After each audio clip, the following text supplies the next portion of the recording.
ensemble. La parole est donc à Monsieur Vincent Thiébaut, rapporteur de la Commission des affaires sociales.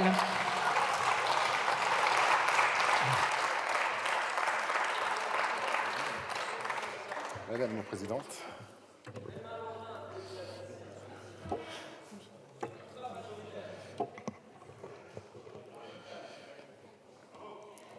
J'aime cette assemblée qui prévisage, peut-être. Madame la Présidente, Madame la Ministre, Madame la Présidente de la Commission des affaires sociales, mes chers collègues. Lors du grand débat national de 2019, le Président avait formulé le vœu d'un système où l'on puisse recouvrer beaucoup plus rapidement l'argent auprès des mauvais payeurs, pour mettre fin à l'injustice subie par de nombreux parents, très majoritairement des mères, qui peinent à recevoir la pension alimentaire qui leur est due. Dans leur rapport préfigurant la création de l'agence de recouvrement pour les impayés de pensions alimentaires, l'Inspection générale des affaires sociales, l'Inspection générale des finances et l'Inspection générale des services judiciaires estimaient en 2016 le taux d'impayés à 35%, soit 315 000 personnes sur 900 000 parents créanciers. Grâce à la succession des réformes entreprises depuis lors, ce taux avoisine désormais 25%. C'est une amélioration incontestable, mais ce n'est pas suffisant. En effet, rappelons que la contribution à l'entretien et à l'éducation de l'enfant, plus couramment nommée pension alimentaire, est un droit clairement affirmé à l'article 371-2 du Code civil que le parent créancier est fondé à demander aux parents débiteurs.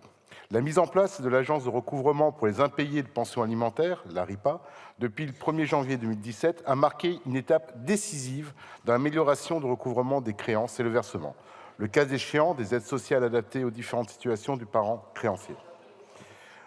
Dans une optique de prévention des impayés et non plus seulement de simple recouvrement, la mise en place d'un véritable service public d'intermédiation financière des pensions alimentaires depuis le 1er juin 2020 a conforté cette avancée. Néanmoins, partant du constat qu'une intermédiation fondée uniquement sur la base du volontariat des parents ne permettait pas une montée en charge suffisamment puissante pour pallier les défaillances des parents débiteurs, nous avons mis en place, depuis le 1er janvier 2023, une intermédiation financière systématique pour la partie numéraire des pensions alimentaires. Concrètement, toute pension alimentaire fixée par un titre exécutoire, c'est-à-dire une décision judiciaire ou une convention entre les parents, homologuée par un juge ou par l'organisme débiteur des prestations familiales, est versée automatiquement par l'intermédiaire de la caisse aux allocations familiales ou la mutualité sociale agricole, selon la situation des parents. Le principe d'intermédiation est donc désormais la norme sous réserve de 2 exceptions. Le refus des 2 parents pouvant intervenir à tout moment, exprimé dans le titre exécutoire, à titre exceptionnel, lorsque le juge estime par décision spécialement motivée, le cas échéant d'office, que la situation de l'une des parties ou les modalités d'exécution de la contribution à l'entretien et à l'éducation de l'enfant sont incompatibles avec sa mise en place. Lorsque le parent débiteur a fait l'objet d'une plainte ou d'une condamnation pour des faits de menace ou de violence volontaire sur le parent créancier ou l'enfant, l'intermédiation financière est automatique, même en cas de refus du parent violent. S'il est évidemment prématuré de faire le bilan de ce dispositif, tous les acteurs auditionnés lors des travaux préparatoires ont témoigné de sa très forte montée en puissance, appelant désormais à une consolidation et à une appropriation de l'outil par les différentes parties prenantes, qu'il s'agisse des parents eux-mêmes ou des avocats. Le dispositif que je présente aujourd'hui s'inscrit dans la continuité de ces différentes réformes. Il vise à répondre à une situation que nous peinons à quantifier, mais qui n'en demeure pas moins réelle, celle des enfants majeurs percevant directement la pension alimentaire de la part du parent débiteur.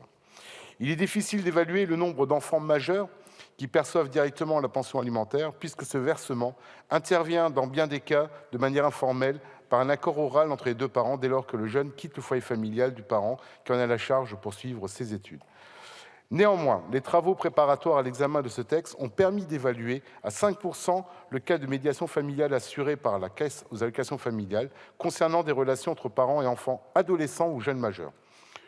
Nous ne pouvons pas conclure que ce chiffre, que toutes les médiations concernent le versement des pensions alimentaires, mais il permet malgré tout d'établir un ordre de grandeur. Si dans la majorité des cas, le versement de la pension à l'enfant est donc informel, cette possibilité est toutefois expressément prévue par la loi, puisque l'article 373-2-5 du Code civil dispose que le juge peut décider, ou les parents convenir, que la contribution sera versée en tout ou partie entre les mains de l'enfant majeur. Dans cette situation, le versement de la pension alimentaire reste un droit dû aux parents créanciers et non à l'enfant majeur, qui ne peut d'ailleurs pas solliciter ce versement auprès du juge aux affaires familiales. Par conséquent, en difficulté de versement, c'est toujours le parent qui a la charge principale de l'enfant qui doit engager une procédure pour le recouvrement de la créance, puisque la décision qui fixe la pension alimentaire est une obligation entre les deux parents et non envers l'enfant. Cette situation peut être délicate pour le jeune majeur devenu autonome qui ne souhaite pas forcément ouvrir un conflit entre ses deux parents, mais a besoin néanmoins de sa pension alimentaire mensuelle pour vivre. Je rappelle en effet que la pension alimentaire n'est pas qu'une simple obligation alimentaire, couvrant les besoins vitaux tels que définis aux articles du Code civil 205 et 207. Nous parlons bien ici d'un montant suffisamment élevé pour couvrir les besoins d'entretien et d'éducation de l'enfant, comme les frais de scolarité, par exemple. Dans un contexte de soutien au pouvoir d'achat de ces jeunes qui vivent souvent dans la précarité, je souhaite, par cette proposition de loi, leur ouvrir la possibilité de bénéficier d'intermédiation financière afin de prévenir les situations d'impayés.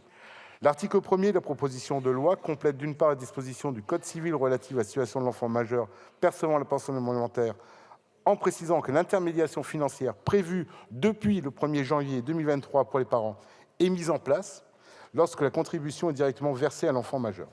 Dans le respect de la notion d'autorité parentale telle qu'elle est conçue par notre droit, cette intermédiation ne pourrait pas être sollicitée directement par l'enfant, mais bien sur accord des deux parents ou de décision du juge. D'autre part, les dispositions relatives au rôle des organismes débiteurs des prestations familiales dans l'intermédiation financière définies à l'article du Code de la sécurité sociale L. 582-1 sont étendues à la situation de l'enfant majeur. Un décret en Conseil d'État viendra préciser les modalités pratiques d'extension de ce dispositif aux jeunes majeurs afin de préserver notamment la spécificité des droits ouverts aux parents débiteurs qui ne pourront pas l'être aux enfants majeurs. Pour que toutes les parties prenantes puissent se saisir de ce nouveau dispositif et déployer les moyens nécessaires à sa mise en œuvre opérationnelle, nous avons adopté en commission un amendement afin de différer l'entrée en vigueur à une date fixée par décret qui ne pourra pas dépasser le 1er janvier 2026. Afin de ne pas préempter les délais inhérents à la navette parlementaire et prendre également en compte la situation tendue des greffes, cette échéance me paraît raisonnable et réaliste. L'article 2 prévoit, de manière assez habituelle, la compensation financière de la charge que devront supporter les organismes débiteurs des prestations familiales pour financer et déployer notamment un nouveau système d'information. En conclusion, je tiens tout d'abord à remercier l'ensemble des groupes politiques, particulièrement aussi le groupe Horizon, qui démocratiquement a choisi que cette proposition de loi, soit dans notre niche d'aujourd'hui et aussi en première position. Et je remercie donc les groupes d'avoir unanimement soutenu cette initiative en commission. Du fait de la procédure de la législation en commission, nous nous retrouvons aujourd'hui en séance pour nous prononcer par un unique vote sur le sort de cette proposition de loi, qui, je l'espère, réunira à nouveau tous les suffrages en sa faveur. Avant de terminer, permettez-moi d'avoir une pensée pour une amie et une collègue élue, Anne Reymann, conseillère d'Alsace à Collectivité européenne d'Alsace, qui m'a inspiré cette proposition de loi. Et je voulais aussi avoir une pensée pour tous ceux qui m'ont fait part de leurs témoignages, notamment les jeunes étudiants et jeunes majeurs. Merci pour eux. Merci, monsieur le rapporteur.